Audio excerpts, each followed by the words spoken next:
familias llegaron a mediados del siglo XIX a colonizar Juan Fernández y actualmente la comunidad, el 70% de la comunidad desciende de aquellas familias.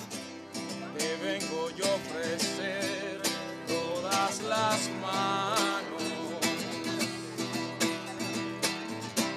que hay en esta isla de ilusión.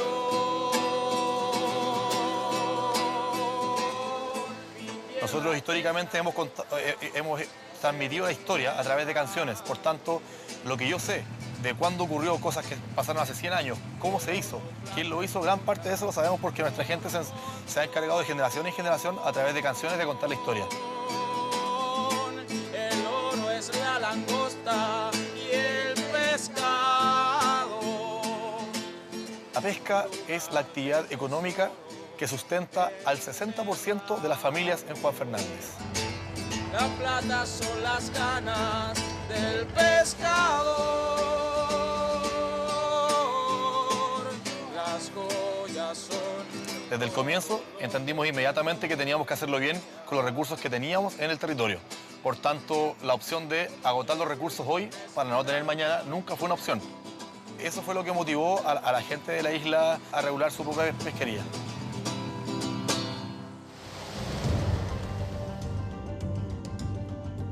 La primera medida de protección a la langosta viene del año 1914 y de ahí sucesivamente los pescadores han ido sumando cada vez restricciones que le han permitido mantener una población de langostas que esté saludable, lo que significa que sacamos lo justo para permitir a la especie seguir reproduciéndose y no afectar su supervivencia. Primero que todo, una temporada de extracción. 1 de octubre hasta el 15 de mayo. Después tenemos veda. Solamente se puede capturar con el sistema de trampa de langostas, que es el sistema tradicional que nosotros tenemos. El registro pesquero para langosta está cerrado. La hembra con huevos se debe volver al mar. La que no cumple la talla mínima legal también debe ser devuelta al mar. Y actualmente creo que esas son las principales medidas que tenemos. Siempre fue algo normal, no era algo destacable, era como así debe ser. Pero yo creo que una vez que logramos ver cómo lo hacían otras comunidades, o nos damos cuenta incluso en el litoral chileno continental, lo que ocurre con las comunidades pesqueras y vemos el grave estado de deterioro que los ecosistemas marinos tienen hoy en día en Chile, nos damos cuenta que lo hicimos bien.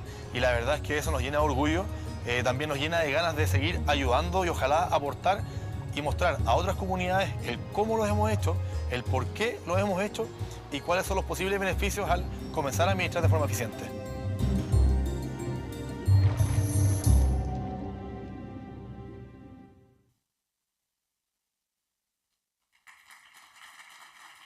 A continuación, invitamos a subir al escenario al señor embajador de Nueva Zelanda para el desarrollo económico del Pacífico, señor Shane Jones, quien moderará el panel sobre comunidades locales. Invitamos al señor Jones y a los panelistas a subir al escenario.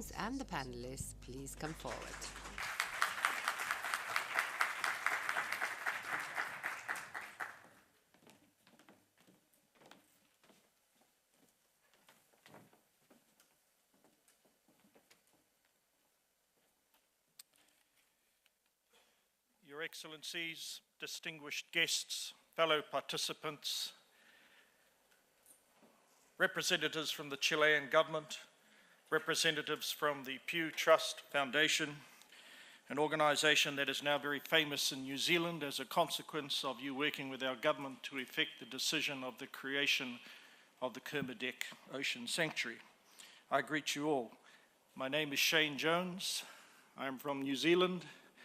Before I introduce our panel, I'd like to acknowledge the presence in the audience this morning of that group known as the Island Voices of the Pacific Advisorial Body to the Pew Trust, and as we say in our New Zealand Maori language, kia ora to the Fijians, Bulavanaka, and to our Tahitian, Rarotongan people, kia orana, to those from Hawaii, mahalo, and to our other friends from out the Pacific, a warm ocean greeting.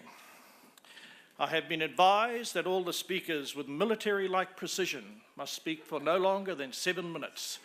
Given that one of them is a New Zealand Maori and the other is a Tahitian, I fear in terms of what lies ahead. Our first speaker, if you were paying attention to that very engaging video presentation, is the Mayor of Juan Fernández, Felipe Paredes. Please put your hands together. Hadamai Felipe.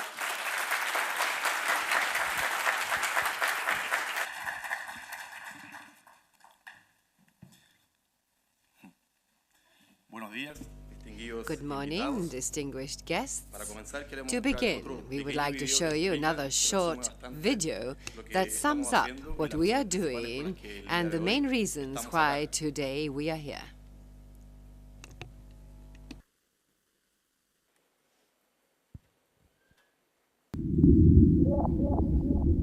Juan Fernández Radio, Juan Fernández Radio, lancha 13 llama Campbell.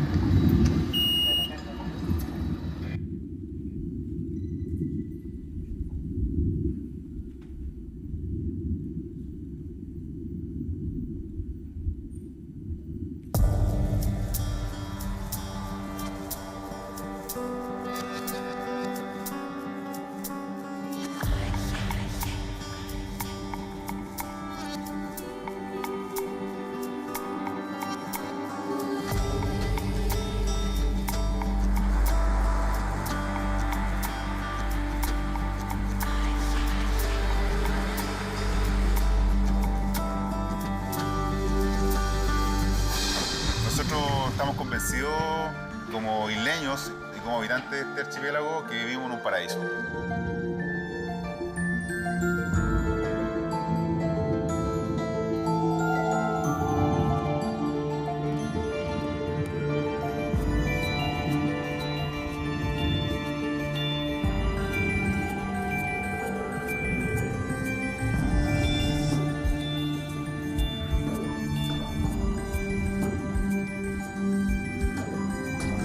El alcalde Juan Fernández ha hecho un excelente trabajo para desarrollar sus actividades económicas como la pesca artesanal y el turismo de manera sustentable. Los pescadores tienen mucha conciencia de lo que existe y cómo utilizarlo sin sobreexplotar los productos del mar. Es por eso que nosotros nos hemos autoimpuesto muchas medidas de protección.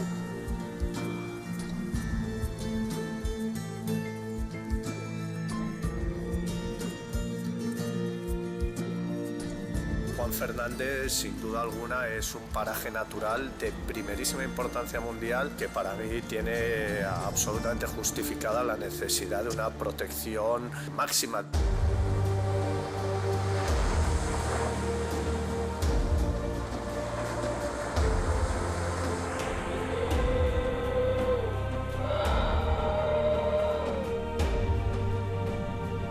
Trabajar en conjunto, la comunidad de Juan Fernández, Océano del brazo nuestro, nos van a ayudar, estamos muy contentos por eso y esperamos poder tener estas aguas protegidas también para garantizar que estos recursos se mantienen para todo el mundo.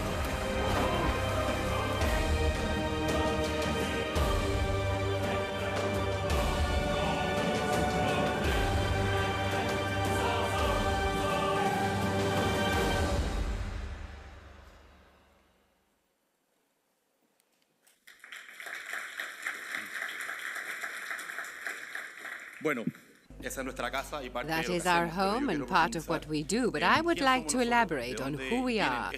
Where do these islanders that you see today, where have they come from? We arrived at Juan Fernández and the Desventuradas Islands in 1877. Van Mueller, the person that you see in the uniform, a Swiss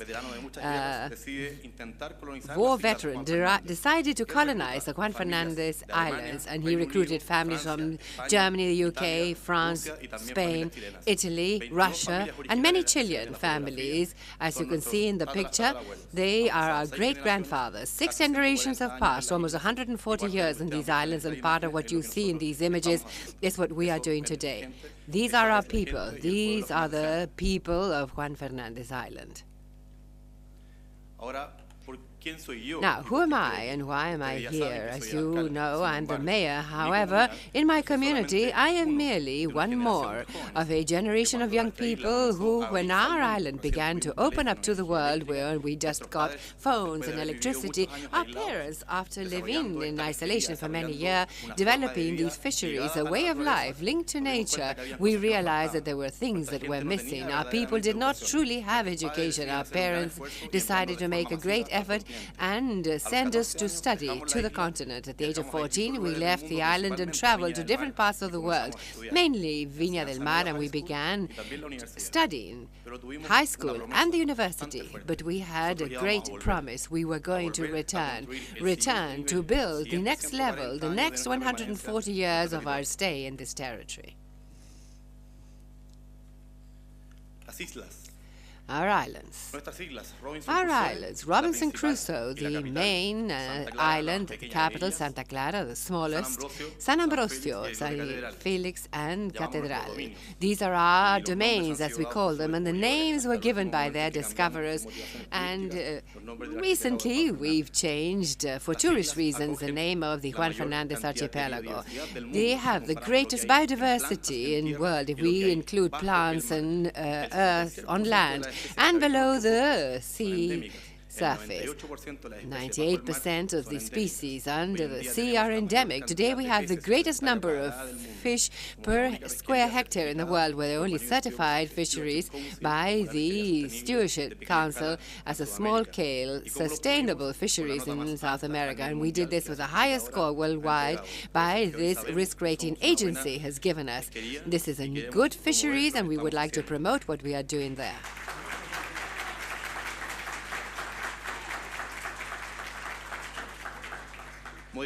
We modified the Chilean constitution, and today Chile and its constitution recognize Juan Fernández and Desventuradas Islands as a special territory. This is a new way that opens the door to manage in a far more efficient way these insular territories far from the continent. We're also a national park. 98% of the islands are a national park, 100% of the land surface.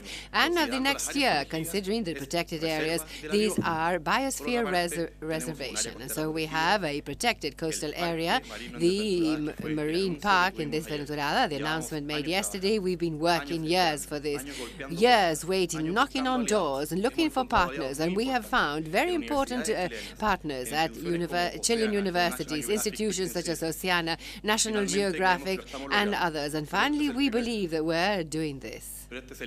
But this is only the first step in what we call our new era.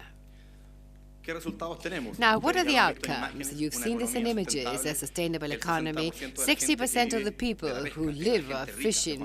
These are the wealthy people in Juan Fernández. According to continental standards, they are wealthy people, which is the result of having managed our resources consciously. And most of the people who came here had escaped from wars and saw the pain that the human being could cause, and they knew that we were endangering the survival of our species. We do not want to continue with that, and so we have commitments, same as the commitments made by our predecessors and also the announcements that we've heard yesterday and today. These are my 3 children. They mean the following promise, the promise of the future, the promise that Juan Fernández is developing in our country and showing other communities how it is possible to live well and how a sustainable future is equitable and viable, how it is possible to achieve this. In my children, you can see your children, the future generations. We're hoping that this will not be mere lip service, and that for once and for all, science and consciousness and the fate of humanity. Thank you very much. Good morning.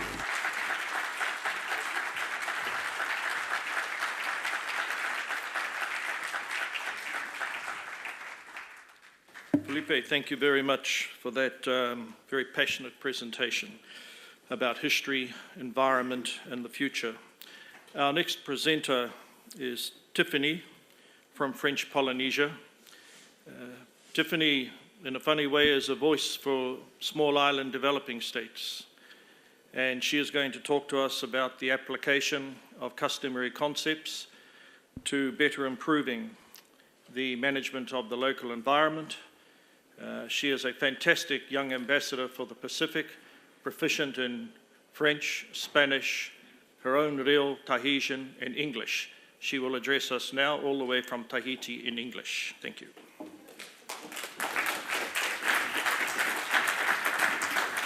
Well, thank you, Shelley. Ladies and gentlemen, buenos dias, yaurana arunga. First of all, I want to pay my respects to all countries and culture present here today. I come from the island of Rapa, one of the most remote islands on Earth. It is located in French Polynesia in the Austral Islands archipelago. There is no airport in Rapa. The only way to get there is one commercial boat from Tahiti every 3 months. I'm here today to represent Mr. Tuan'ain Nari, the mayor of Rapa, who was invited to speak on this community panel. Mr. Nari would have been thrilled to participate at this important event, but he wasn't able to leave his island and his population for a long time. I'm Mr. Nari's niece, and I also created the main environmental organization in which I'm the vice president. I left the lead role to my auntie to let an elder and her wisdom guide us. There are about 500 people living on Rapa. Most of them are farmers and fishermen. Due to the island's remoteness and limited influences from outsiders, Polynesian traditions are still very present on Rapa. And one of the key traditional heritage of my island is the rahui. Rahui is a Polynesian way to manage natural resources sustainably with a set of protection zones and restrictions placed by chiefs for the benefit of the whole community. It has existed in most of the Polynesian islands, but has disappeared in almost all of them, probably due to Western influences and the loss of traditional knowledge and way of life. But Rapa is one of the very few islands in the Pacific that was able to maintain practices in line with the Polynesian rahui. In the 80s, new fishing techniques such as spear guns or fishing nets and modern freezers were arriving in Rapa, and people were started to overfish. The situation wasn't sustainable. So the former mayor of Rapa, Lionel Watanabe, decided to launch a fishing rahui for the island, as was practiced in ancient times. It was hard to reestablish the rahui in the 80s. There were lots of complaints, and some people didn't want to respect the rules. But after a few years, everybody came to understand that rahui works and that it is important for our island.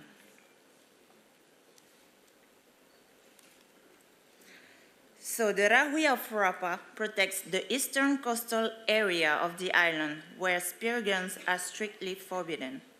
Moreover, all around the island, night fishing, fishing nets, and lobster traps are not allowed. In the 1991, a rahui committee of 9 members was created. This committee is elected every 2 years by the whole population and can propose expanding or reducing the size of the protection zone according to available resources. The rahui of Rapa is a very sacred notion with a strong link to beliefs. When a fisherman doesn't respect the rules, he thought that his engine can break down or fall into the ocean. The local priest opens and closes the rahui with a prayer, and we all say, "O oe e paruru tamatou rahui," which means God protects the rahui. The rahui is lifted for fishing 1 day, twice a year. On those days, everybody is involved. Men go fishing in the rahui zone, while women cook preparing for their return. Fish caught during these days is distributed to the whole population according to the number of members in each family. This is a very important celebration for our community. The rahui is so effective in Rapa because it is based on community management and traditional values. There is no legal text supporting the rahui. It is only a traditional custom operated locally. And the current generation of Rapa is knowledgeable in the maintenance and the management of the rahui. We have been able to protect our coastal resources for about 30 years now because of the rahui. But we realize now that our pelagic resources are declining drastically in the open oceans. This decline is due to overfishing at the international level We are not responsible for this, but we are the first victims of this problem. This is why, with the 4 other Austral islands, Rapa has decided, through an official declaration of our Municipality Council, to call for an extension of our Costa Rahui to the open ocean. We now propose to the government of French Polynesia the designation of a large marine reserve in the Austral island waters, which would include a coastal fishing zone of 20 miles around each island for our local boats. We hope that our voices will be heard. Across the globe, we know that almost 90% of fish stocks are depleted or fully exploited, and less than 2% of the oceans are highly protected. We clearly need to work together in order to keep our world healthy and viable for future generations. Today, we share with all of you our rahui, our way of managing marine resources in our small islands of Rapa.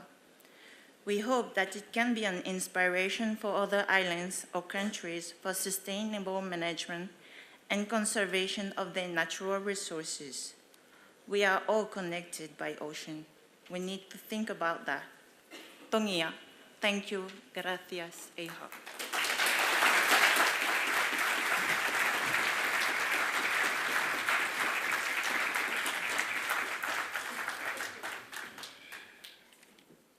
Tiffany, kia ora. In terms of the importance of your voices being heard, rest assured, yours has been heard loud and clear today. And you bring great promise forward for the new generations in the Pacific. Our next speaker is Shelley Campbell. Shelley is the Chief Executive Officer of an important organisation, a trust located in New Zealand, named in the honour of our greatest mariner, sailor, Sir Peter Blake. Those of you who have pursued sailing interests throughout the ocean would know of this man. She has a role in fostering leadership and ensuring that the next generation can improve on our efforts. If Tiffany is any indication, I'm sure Shelley has something very promising to add as well. Haere mai e Shelley.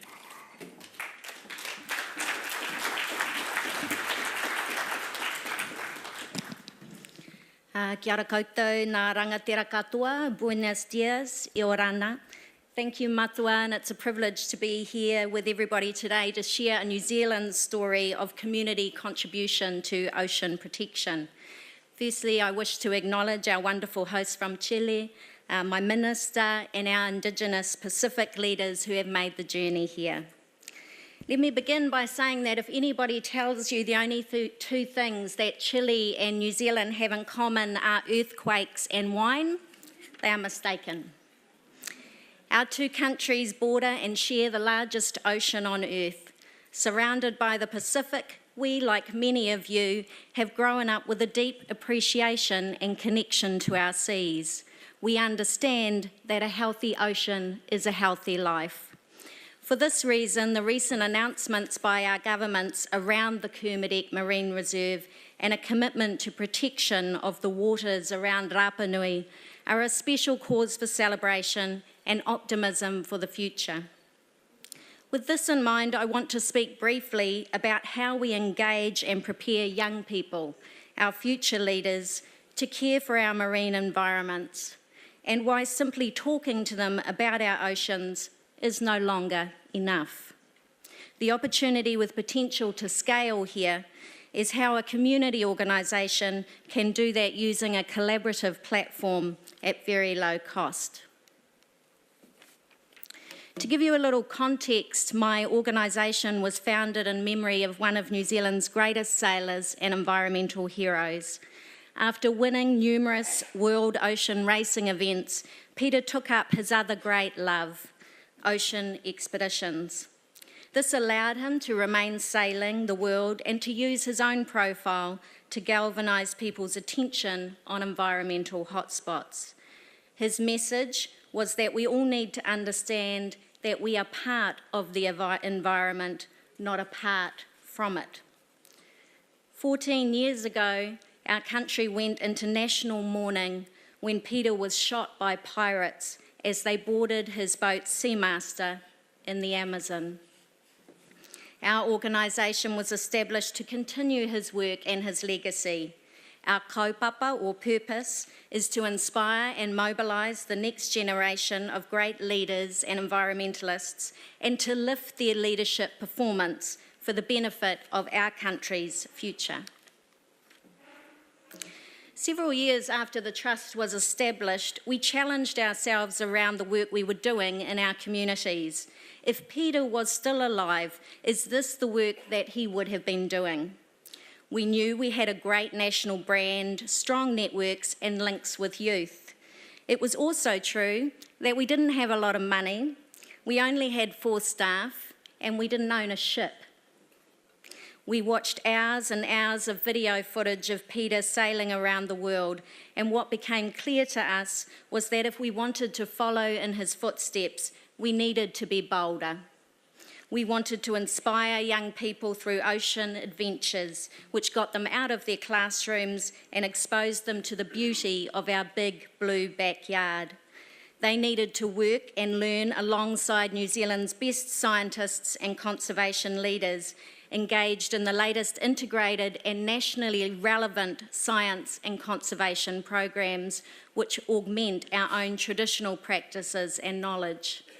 Simply giving young people information on the ocean would not be enough to get them to love it and want to take care of it. Just making them more aware of the issues around protecting our oceans won't necessarily be sufficient to create the needed changes. Environmental challenges are now so complex that our young people need the confidence and leadership skills to negotiate, to persuade and inspire people with opposing views. They need to be comfortable to work through conflict and challenging conversations and take others with them. And perhaps this is the work that many of you might do on a daily basis. Identifying talented young leaders and lifting their leadership performance had to be integral to Blake Ambassadors and our expedition program. Before we set sail, though, we had to find a way to establish a new business platform which gave us access to the expertise and resources we needed while meeting the needs of our partners. New Zealand's leading science and conservation organisations were keen to work with young leaders, and they struggled to engage and attract talented young people and make science as a career cool. We thought we could help with that. The Ministry for Education wanted to create new real-time resources on our marine environments and provide opportunities for New Zealand teachers to get out of the classroom and into the field. So did we. Our Maori and Pacific communities said, we want to raise the aspirations and dreams of our young people. We had a way. The Royal New Zealand Navy said, we want to maximise the activities occurring while our ships are offshore on patrol. And so, Young Blake Expeditions came to life.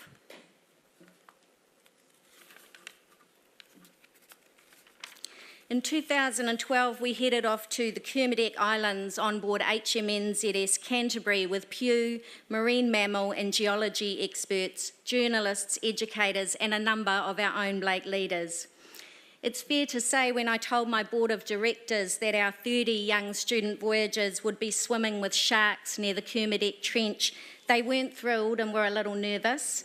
And while we were underway, we had a massive underwater explosion so significant it was tracked by NASA, and my board wondered if that would be our first and last voyage ever. But the expedition and commitment of our student voyagers to take up Peter's legacy once they returned to their own communities only served to encourage us further. Rather than put all our money into our own ship, we decided to build on our partnerships and look for a strategic legacy project we could all collaborate on. We found one right on our back doorstep in the Southern Ocean. The Auckland Islands are 465 kilometres south of New Zealand in the sub-Antarctic, an area Peter knew well. Our scientists were telling us this region is the canary in the miner's cave. On the northern boundary of the Antarctic circumpolar current and lying beneath the core of the westerly wind belt, the Auckland Islands are uniquely positioned to monitor atmospheric and ocean conditions as the climate warms. Its biodiversity is the icing on the cake. Our dream of Blake Station, a proposed new research station for New Zealand in the Southern Ocean, came to life. There is so much that we don't know about this ocean region and the changes occurring here, but our young Blake leaders are not only keen to get started, they want to run it themselves in 10 to 20 years' time. And so I'm going to end there, but I'll leave the last word to the man who inspired this legacy. The wero, or the challenge that he gave us, was found in his last ship's log 2 days before he passed. He said, "The hardest part is just to begin." He was a man of action who encouraged us all to get started, and we are privileged to follow in his footsteps. Kia ora mai tātou, muchas gracias, thank you.